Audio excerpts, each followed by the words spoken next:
শোন কালো কথা শোন, অনেক নাটক সহ্য করেছি ভাই। 1 মাস ধরে আমি তোর কাছে টাকা পাই, আমি নিজে একটা মশলা মুড়ি খেতে পারছি না, তুই আমার টাকা মেরে রেখে দিচ্ছিস। তোর আমি বাড়ি গিয়ে তোর বাপ মার সঙ্গে দোকান করে আমি আমার টাকা ফেরত নিয়ে আসবো বলে দিলাম। পরের মাসে মানে তুই শালা জন্মেছিস 9 মাসে, আমার টাকা কি তুই 12 মাসে দিবি নাকি? পরের মাসে মানে যেন সুমন পরের মাসেই হয়, আমি বলে দিলাম। শোনাক। সুমন মানে কে রে? আমাদের স্কুলের খালসা পাশে ভূঁয়া ঘরে সুমন? হ্যাঁ। তুই জানিস না ওর কারেন্ট ফিনান্সিয়াল সিচুয়েশন কি? ওর বাবা পুরোপুরি মদে আসক্ত হওয়ার পর পুরো ফ্যামিলির দায়ভার ওর উপর এসে পড়েছে, আর তুই মাত্র 1,500 টাকার জন্য ওর সাথে এরকম খারাপ ব্যবহার করছিস? ঠিকই বলেছিস, আমার উচিত হয়নি ওর সঙ্গে এরকম কথা বলা।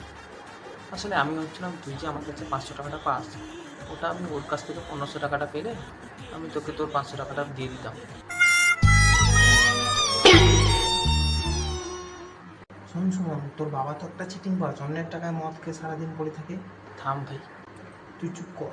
সাগর আমার বন্ধু, আমার ভাই, ওর টাকা শোধ না দিলে না সন্ধেবেলা আমরা কে যাবো, তুই সন্ধে 6টায় টাকা ফেরত দিয়ে যাবি সাগরের। সাগরের পা ধরে ক্ষমা চেয়ে টাকা সব ফেরত দিয়ে যাবি, নাহলে থানা পুলিশ করে দেবো বলে দিলাম। আমার 2 মামা পুলিশ, জানিস তো। চিটিং বাস ছেলে, লোকের টাকা মেরে রেখে দিয়েছে। আরে না, ঠিক আছে। আরে কি ঠিক আছে?